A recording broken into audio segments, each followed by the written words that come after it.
अगर मैं आपसे कहूं कि एक छोटा सा पत्र न सिर्फ एक जिंदगी बल्कि एक पूरे समुदाय को बदल सकता है, तो क्या होगा? अगर आप शिक्षा और करुणा की शक्ति में विश्वास करते हैं तो कृपया भारत के दिल को छू लेने वाली और भी कहानियों के लिए लाइक और सब्सक्राइब करें। एक ऐसी जगह की कल्पना कीजिए जहां समय मानो ठहर सा गया हो, जहां लाल मिट्टी की सड़कें सुनहरे गेहूं के खेतों से होकर गुजरती हों और जहां सुबह सुबह मंदिरों की घंटियों की आवाज गूंजती हो, पूरे समुदाय को कड़ी मेहनत के एक और दिन के लिए बुलाती हो। यह खरगोन है, मध्य प्रदेश राज्य के मध्य में बसा एक छोटा सा गांव, जहां भारत की प्राचीन परंपराएं आज भी हर कोने में, हर मुस्कान में, हर छोटे से लेकर बड़े तक के सम्मान के भाव में मजबूती से गूंजती हैं। यहाँ फूस की छतों वाले साधारण ईंटों के घरों के बीच अर्जुन पटेल रहता है, सिर्फ 14 साल का एक लड़का जिसकी आंखों में एक ऐसी चमक है जो उसके आसपास की दुनिया की सादगी के बिल्कुल उलट है। हर सुबह सूर्योदय से पहले ही अर्जुन मुर्गों की बांग और अपनी 80 साल की दादी देवी पटेल की सुबह की प्रार्थनाओं के साथ उठता है, जिनकी झुर्रियों में प्राचीन हिंदू परंपराओं का सारा ज्ञान समाया हुआ है। अर्जुन की दिनचर्या भारत के लाखों ग्रामीण बच्चों जैसी ही है।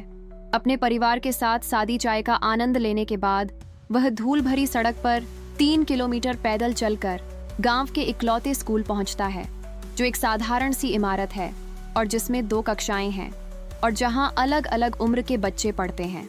शिक्षक श्री गोपाल एक 50 वर्षीय व्यक्ति जो ग्रामीण शिक्षा की बंजर जमीन में ज्ञान के बीज बोने के लिए अपना जीवन समर्पित करते हैं। अर्जुन में हमेशा एक खास बात देखते हैं। जब दूसरे बच्चे छुट्टी के दौरान खेल रहे होते हैं, अर्जुन अपनी घिसी पिटी किताबों में खोया रहता है। हर शब्द, हर अवधारणा को ऐसे निगल रहा है मानो वो दुनिया का सबसे कीमती खाना हो। उसके सवाल गहरे हैं, उसके विचार उसकी उम्र से कहीं ज्यादा परिपक्व हैं। वह ब्रह्मांड के बारे में, उन्नत गणित के बारे में और गांव की इकलौती दुकान में टीवी पर सुने कंप्यूटरों के काम करने के तरीके के बारे में सोचता रहता है। लेकिन अर्जुन की हकीकत उसकी मातृभूमि की सूखी धरती जितनी ही कठोर है। उसके पिता रमेश पटेल एक किसान हैं जो अनिश्चित मौसम, फसल की कीमतों में उतार चढ़ाव और खेती से होने वाली अस्थिर आय से 7 सदस्यों के परिवार का भरण पोषण करने के निरंतर दबाव से रोज जूझते हैं। उसकी माँ सुनीता अपना समय अपने 4 छोटे बच्चों की देखभाल और परिवार की अर्थव्यवस्था को चलाने वाले घरेलू कामों में मदद करने में बिताती हैं। शिक्षा हालांकि प्राचीन वेदों के समय से ही भारतीय संस्कृति में मूल्यवान रही है। जब गुरु वन आश्रमों में पवित्र ज्ञान प्रदान करते थे, पटेल जैसे परिवारों के लिए अब लगभग अप्राप्य विलासिता बन गई है। गांव के स्कूल में केवल प्रारंभिक शिक्षा ही उपलब्ध है और अपनी पढ़ाई जारी रखने के लिए अर्जुन को 100 किलोमीटर से भी ज्यादा दूर सबसे नजदीकी शहर इंदौर जाना होगा। आवास, भोजन, ट्यूशन और स्कूल की सामग्री का खर्च परिवार की पूरी साल की बचत से कहीं ज्यादा है। जैसे जैसे अर्जुन प्राथमिक विद्यालय की पढ़ाई पूरी करने के करीब पहुंचता है, परिवार का दबाव बढ़ता जाता है। उसके दादा मोहन पटेल, जो समुदाय के एक सम्मानित व्यक्ति हैं और हमेशा से अपनी पैतृक परंपराओं का पालन करते आए हैं, तर्क देते हैं कि अब समय आ गया है कि अर्जुन एक पारिवारिक व्यक्ति के रूप में अपनी जिम्मेदारियां संभाले। ग्रामीण भारतीय संस्कृति में यह गहरी मान्यता है कि बेटों को छोटी उम्र से ही काम करके अपने माता पिता का सम्मान करना चाहिए और परिवार की आजीविका में योगदान देना चाहिए। घर में रात की बातचीत तनावपूर्ण हो जाती है। रमेश अपने बेटे के प्यार और जीवनयापन की व्यावहारिक जरूरतों के बीच फंसा हुआ अपनी चिंताएं व्यक्त करता है। जब पेट पालने और कर्ज चुकाने हैं तो वह अर्जुन को पढ़ाई कैसे जारी रखने दे सकता है? जब हर दिन बकाया बिलों और अनिश्चित फसलों के साथ हकीकत दरवाजे पर दस्तक देती है तो वह सपनों में कैसे निवेश कर सकता है?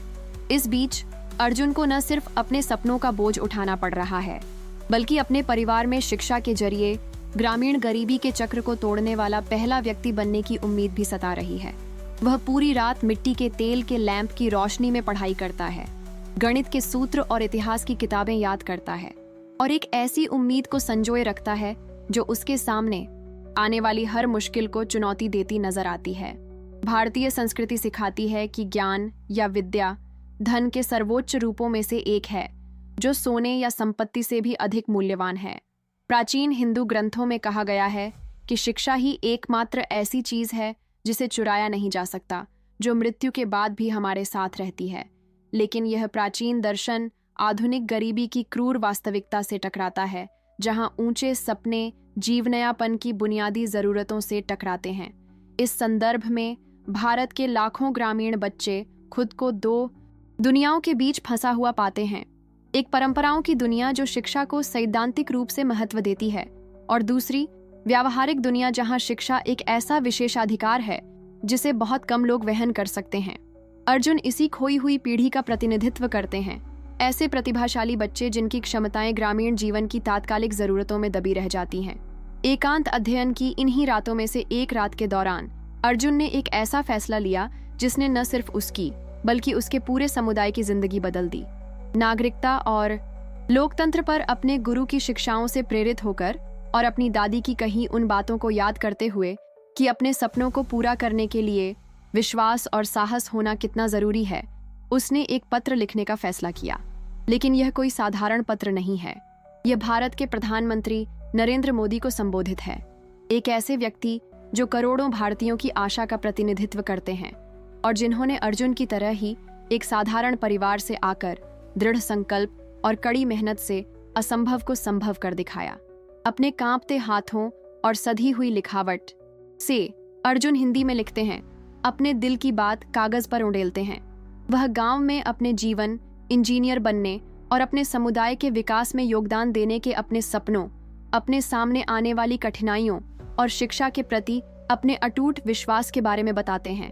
वह न तो पैसे मांगते हैं और न ही कोई विशेष अनुग्रह, बल्कि वह बस एक अवसर मांगते हैं, एक ऐसा मौका जिससे वह साबित कर सकें कि भारत के सबसे दूरस्थ कोनों में भी हीरे तराशने के लिए इंतजार कर रहे हैं। पत्र को नई दिल्ली पहुंचने में 2 हफ्ते लगते हैं। कई हाथों और कई दफ्तरों से गुजरते हुए आखिरकार प्रधानमंत्री के किसी सहयोगी के डेस्क पर पहुंचता है। आमतौर पर इस तरह के पत्र सरकारी दफ्तर में रोज आने वाले पत्राचार के ढेर में खो जाते हैं, लेकिन अर्जुन के शब्दों की ईमानदारी, उसके सपनों की पवित्रता और जिस गरिमा के साथ वह अपनी स्थिति को प्रस्तुत करता है, उसमें कुछ ऐसा है जो ध्यान आकर्षित करता है। भारत के आम लोगों से अपने सच्चे जुड़ाव और रेलवे स्टेशनों पर चाय बेचने वाले से लेकर देश के सर्वोच्च पद तक के अपने सफर के लिए जाने जाने वाले मोदी अर्जुन के पत्र से बेहद प्रभावित हैं। उन्हें इस लड़के में अपनी युवावस्था का प्रतिबिंब दिखाई देता है, जब सपने असंभव लगते थे लेकिन दृढ़ संकल्प अडिग था। दिसंबर की एक सुबह, जब हल्की सर्दी मध्य प्रदेश की भीषण गर्मी से राहत लेकर आती है, खरगोन में कुछ अनोखा होता है। सरकारी गाड़ियों का एक काफिला गांव की मुख्य सड़क पर धूल उड़ाता है, जिससे उन निवासियों में हड़कंप मच जाता है जिन्होंने अपनी साधारण शांतिपूर्ण जिंदगी में ऐसा पहले कभी नहीं देखा था। मोदी ने न सिर्फ अर्जुन के पत्र का जवाब दिया, बल्कि उन्होंने उनसे व्यक्तिगत रूप से मिलने का भी फैसला किया। इस फैसले ने, जिसने उनके अपने सहयोगियों को भी चौंका दिया, सच्चे नेतृत्व की एक बुनियादी बात को उजागर किया। साधारण में असाधारण को देखने की क्षमता, यह पहचानना कि महान परिवर्तन करुणा के छोटे छोटे प्रयासों से शुरू होता है। जब मोदी पटेल परिवार के साधारण से घर पहुंचते हैं तो पूरा परिवार सदमे और घबराहट में होता है। रमेश, जिसने कभी सोचा भी नहीं था कि वह अपने देश के नेता से रूबरू होगा, स्वागत के शब्द हकलाते हुए कहता है, जबकि सुनीता जल्दी जल्दी अपनी परिस्थिति के अनुसार सबसे अच्छी चाय बनाने लगती है। दादी देवी अपनी प्राचीन बुद्धि से पल की गंभीरता को तुरंत समझ जाती हैं और पारंपरिक प्रार्थनाओं के साथ इस आगमन को आशीर्वाद देती हैं। अर्जुन, जो शुरू में प्रधानमंत्री की मौजूदगी से डरा हुआ था, जल्द ही मोदी के गर्मजोशी भरे पितातुल्य व्यवहार से सहज महसूस करता है। वे गणित, अर्जुन के इंजीनियर बनने के सपने और तकनीक कैसे खरगोन जैसे गांवों को बदल सकती है, इस बारे में बात करते हैं। मोदी न केवल लड़के की बुद्धिमत्ता से, बल्कि उसकी परिपक्वता और अपने समुदाय के विकास में योगदान देने की उसकी स्पष्ट दृष्टि से भी प्रभावित होते हैं। इस बातचीत के दौरान मोदी एक ऐसा निर्णय लेते हैं जो उस तरह के नेतृत्व का उदाहरण है जो सचमुच जिंदगी बदल देता है। वे अर्जुन की समस्या का सिर्फ एक अस्थायी समाधान नहीं सुझाते, बल्कि वे एक ऐसे समाधान की कल्पना करते हैं जो स्थानीय परंपराओं का सम्मान करते हुए भविष्य के द्वार खोलता है। सबसे पहले मोदी अर्जुन को आश्वासन देते हैं कि उसे इंदौर के किसी बेहतरीन स्कूल में अपनी शिक्षा जारी रखने के लिए पूरी छात्रवृत्ति मिलेगी, जिसमें आवास, भोजन और सभी आवश्यक सामग्री शामिल है। लेकिन वह इससे भी आगे बढ़ते हैं। यह समझते हुए कि गुणवत्तापूर्ण शिक्षा केवल उन लोगों के लिए विशेषाधिकार नहीं होनी चाहिए जो शहरों में जाकर पढ़ाई का खर्च उठा सकते हैं, मोदी घोषणा करते हैं कि सरकार खरगोन में एक आधुनिक माध्यमिक विद्यालय बनाएगी जिसमें विज्ञान प्रयोगशालाएं, एक पुस्तकालय और इंटरनेट की सुविधा होगी। यह फैसला सिर्फ बुनियादी ढांचे के बारे में नहीं है, यह उस सामुदायिक भावना को संरक्षित करने के बारे में है जो खरगोन जैसी जगहों को खास बनाती है। मोदी समझते हैं कि जब हम प्रतिभाशाली युवाओं को शिक्षा के लिए अपनी जड़ों को छोड़ने पर मजबूर करते हैं तो हम न सिर्फ अपनी परंपराओं से जुड़ाव खो देते हैं बल्कि इन समुदायों को भीतर से विकसित करने का अवसर भी खो देते हैं। स्कूल के अलावा मोदी समुदाय के वयस्कों के लिए व्यावसायिक प्रशिक्षण कार्यक्रम लागू करने का वादा करते हैं जिससे पारंपरिक कृषि के पूरक आय के अवसर पैदा होंगे। वे इस बात पर चर्चा करते हैं कि कैसे तकनीक किसानों को उनकी फसलों के बेहतर दाम दिलाने में मदद कर सकती है और कैसे ग्रामीण पर्यटन स्थानीय परंपराओं का सम्मान करते हुए अतिरिक्त आय उत्पन्न कर सकता है। इस पल को और भी खास बनाता है वह तरीका जिससे मोदी अर्जुन के पूरे परिवार को उसके भविष्य के बारे में बातचीत में शामिल करते हैं। वह दादा मोहन की पारिवारिक परंपराओं को बनाए रखने की चिंताओं को ध्यान से सुनते हैं और उन्हें आश्वस्त करते हैं कि आधुनिक शिक्षा का मतलब पैतृक मूल्यों को त्यागना नहीं है।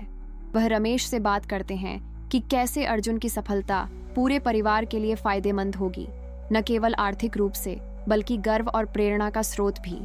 सुनीता को मोदी समझाते हैं कि कैसे शिक्षित महिलाएं न केवल अपने परिवारों बल्कि पूरे समुदाय को बदल सकती हैं और उन्हें अपनी छोटी बेटियों को भी अर्जुन जैसे ही अवसर प्रदान करने के बारे में सोचने के लिए प्रोत्साहित करते हैं। यह बातचीत बदलाव के बीज बोती है जो आने वाले वर्षों में फलेंगे फूलेंगे, क्योंकि खरगोन की लड़कियां शिक्षा को एक असंभव विलासिता नहीं बल्कि एक मौलिक अधिकार के रूप में देखना शुरू कर देंगी। आने वाले महीनों में अर्जुन का परिवर्तन उल्लेखनीय है। पढ़ाई के लिए इंदौर आने के बाद वह अपने परिवार और समुदाय के साथ लगातार संपर्क बनाए रखता है, सप्ताहांत में लौटकर अपनी सीख साझा करता है और गांव के नए स्कूल के निर्माण में मदद करता है। पढ़ाई के प्रति उसका समर्पण प्रेरणादायक है। वह न केवल अपनी कक्षा में अव्वल नंबर लाता है बल्कि अपने क्षेत्र की विशिष्ट समस्याओं के समाधान पर आधारित विज्ञान परियोजनाएं भी बनाता है। उनकी सबसे प्रभावशाली परियोजनाओं में से एक है एक स्मार्ट सिंचाई प्रणाली जो कृषि में पानी के उपयोग को अनुकूलित करने के लिए सरल सेंसर का उपयोग करती है, जिसे विशेष रूप से मध्य प्रदेश की परिस्थितियों के अनुकूल बनाया गया है। यह परियोजना न केवल उनकी शैक्षणिक प्रगति को दर्शाती है बल्कि उनकी जड़ों से उनके गहरे जुड़ाव और अपने समुदाय के लाभ के लिए ज्ञान का उपयोग करने की उनकी प्रतिबद्धता को भी दर्शाती है। पटेल परिवार में भी गहरा बदलाव आता है। रमेश, जो शुरू में उच्च शिक्षा के लाभों को लेकर संशय में था, जब वह देखता है कि कैसे अर्जुन का ज्ञान परिवार के लिए व्यावहारिक लाभ लाने लगा है, तो वह समुदाय में शिक्षा का सबसे बड़ा समर्थक बन जाता है। अर्जुन स्कूल में सीखी गई कृषि तकनीकों के आधार पर जो कृषि तकनीकें बताता है, उनसे फसलें ज्यादा उत्पादक और लाभदायक होती हैं। अपने बेटे की सफलता और मोदी के साथ हुई बातचीत से प्रेरित होकर सुनीता ने एक वयस्क शिक्षा कार्यक्रम के माध्यम से अपनी पढ़ाई फिर से शुरू करने का फैसला किया। 20 साल से भी ज्यादा समय बाद कक्षा में वापसी का उनका यह सफर समुदाय की अन्य महिलाओं के लिए प्रेरणा का स्रोत बन गया और ग्रामीण भारतीय समाज में महिलाओं की भूमिका को लेकर पीढ़ीगत और सांस्कृतिक बाधाओं को तोड़ दिया। दादी देवी अपने पारंपरिक ज्ञान से पुराने और नए के बीच एक सेतु का काम करती हैं और समुदाय को यह समझने में मदद करती हैं कि आधुनिक शिक्षा परंपराओं के लिए खतरा नहीं है बल्कि उन्हें आने वाली पीढ़ियों के लिए मजबूत और संरक्षित करने का एक तरीका है। वे अक्सर कहती हैं कि भारत के प्राचीन ऋषियों ने हमेशा ज्ञान को महत्व दिया है और अर्जुन बस अतीत के महान विचारकों द्वारा बताए गए मार्ग पर चल रहा है। खरगोन में नए स्कूल का निर्माण एक सामुदायिक आयोजन बन गया है जो पूरे क्षेत्र को एकजुट करता है। आसपास के गांवों के निवासी स्कूल को अपने बच्चों के लिए एक अवसर के रूप में देखते हुए निर्माण कार्य में स्वेच्छा से मदद करते हैं। यह परियोजना न केवल क्षेत्र में अस्थायी रोजगार पैदा करती है बल्कि शिक्षा पर सामुदायिक स्वामित्व की भावना भी स्थापित करती है, जो संस्थान की दीर्घकालिक सफलता के लिए महत्वपूर्ण होगी। 8 महीने के गहन निर्माण के बाद जब स्कूल आखिरकार बनकर तैयार होता है तो यह सिर्फ एक इमारत से कहीं बढ़कर होता है। यह साकार होती आशा और राजनीतिक दूरदर्शिता, व्यक्तिगत दृढ़ संकल्प और सामुदायिक सहयोग के संयोजन से साकार होते सपनों का प्रतीक है। स्मार्ट बोर्ड और कंप्यूटर से सुसज्जित आधुनिक कक्षाएं, पारंपरिक वास्तुशिल्प तत्वों के साथ सामंजस्यपूर्ण रूप से विपरीत हैं, जिन्हें स्थानीय संस्कृति से जुड़ाव बनाए रखने के लिए जानबूझकर डिजाइन में शामिल किया गया था। स्कूल का उद्घाटन खरगोन के हालिया इतिहास की सबसे महत्वपूर्ण घटना बन गया है। मोदी इस समारोह में भाग लेने के लिए वापस आ रहे हैं, लेकिन इस बार वे अकेले नहीं हैं। वे अपने साथ जाने माने शिक्षकों, विश्वविद्यालय प्रतिनिधियों और व्यवसायियों को लेकर आए हैं, जो इस परियोजना को ग्रामीण भारत के अन्य हिस्सों में अपनाए जाने वाले एक मॉडल के रूप में देखते हैं। उद्घाटन समारोह के दौरान अर्जुन को मोदी के साथ रिबन काटने के लिए आमंत्रित किया जाता है। यह क्षण न केवल इस क्षेत्र में शिक्षा के एक नए दौर की शुरुआत का प्रतीक है, बल्कि इस बात की मान्यता का भी प्रतीक है कि युवा ही अपने समुदायों में बदलाव के सच्चे वाहक हैं।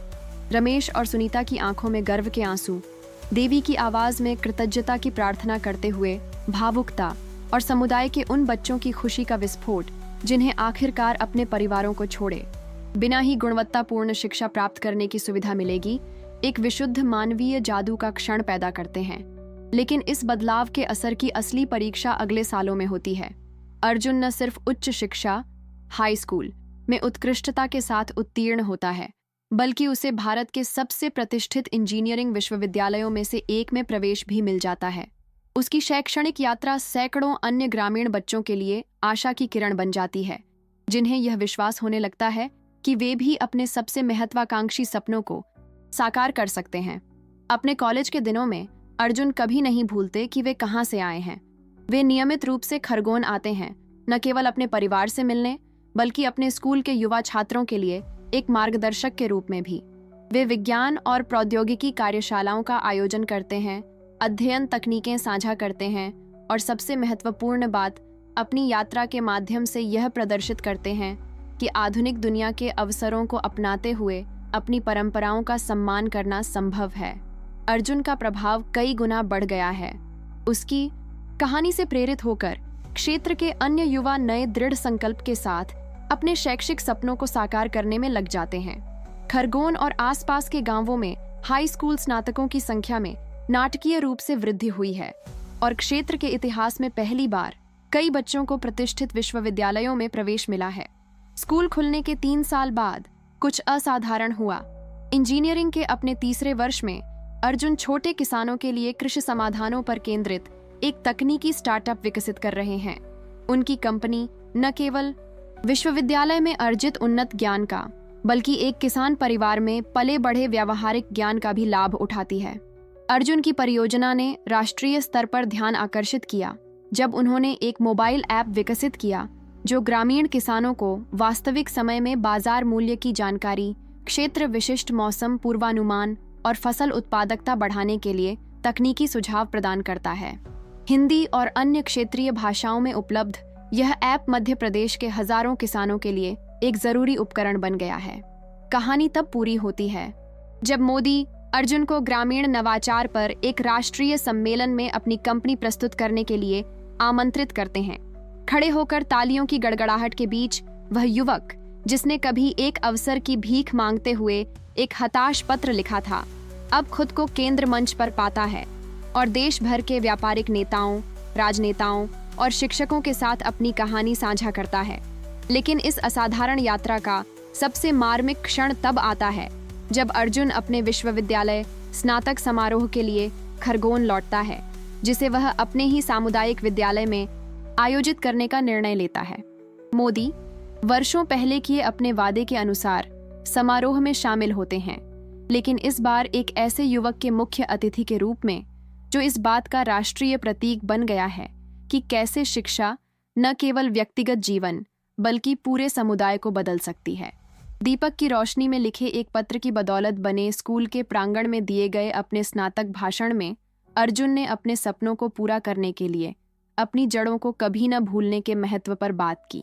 उन्होंने बताया कि सच्ची शिक्षा केवल ज्ञान प्राप्त करने के बारे में नहीं है, बल्कि उस ज्ञान का उपयोग अपने बाद आने वालों को आगे बढ़ाने के लिए करना है।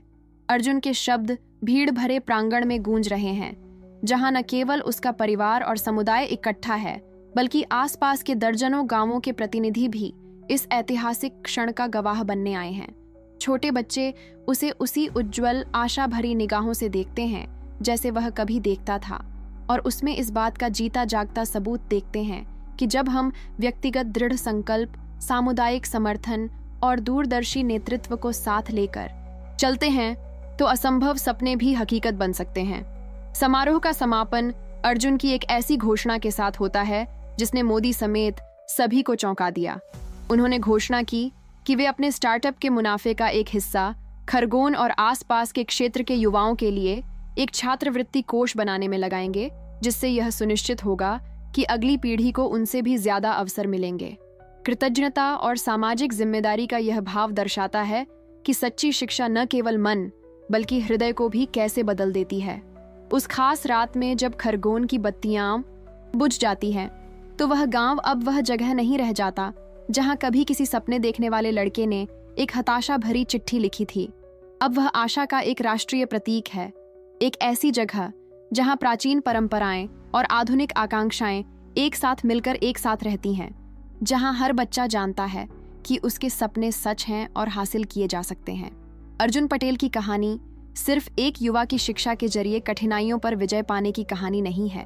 यह इस बारे में है कि कैसे एक सच्चा नेता अपनी क्षमता को पहचानता है और उसे निखारता है, कैसे एक समुदाय शिक्षा को एक बुनियादी मूल्य मानकर बदल सकता है, और कैसे ठोस कार्रवाई से प्रेरित होकर सबसे अप्रत्याशित जगहों पर भी आशा की किरणें खिल सकती हैं। आज जब पर्यटक खरगोन आते हैं तो उन्हें गांव बदला हुआ तो लगता है, लेकिन चरित्रहीन नहीं। परंपराओं का अब भी सम्मान होता है, बुजुर्गों का आदर होता है, धार्मिक अनुष्ठान अब भी सामुदायिक जीवन की लय को दर्शाते हैं। लेकिन अब कुछ और भी है। युवाओं की एक ऐसी पीढ़ी है जो मानती है कि वे कुछ भी हासिल कर सकते हैं, कि वे अपने अतीत का सम्मान करते हुए एक उज्जवल भविष्य का निर्माण कर सकते हैं। खरगोन का स्कूल भारत भर के सैकड़ों अन्य ग्रामीण समुदायों के लिए एक आदर्श बन गया। अर्जुन की कहानी से प्रेरित ग्रामीण शिक्षा कार्यक्रम ने हजारों बच्चों को उनके शैक्षिक सपनों को साकार करने में मदद की है, जिससे यह साबित होता है कि जब हम ग्रामीण बच्चों की शिक्षा में निवेश करते हैं तो हम न केवल व्यक्तिगत जीवन बदल रहे होते हैं, बल्कि पूरे देश के लिए एक अधिक न्यायपूर्ण और समृद्ध भविष्य का निर्माण भी कर रहे होते हैं। और जब मोदी हर साल मिलने वाले हजारों पत्रों पर विचार करते हैं तो उन्हें अर्जुन का वह साधारण सा पत्र हमेशा याद आता है जो उन्होंने मध्य प्रदेश के एक सुदूर गांव में दीपक की रोशनी में लिखा था।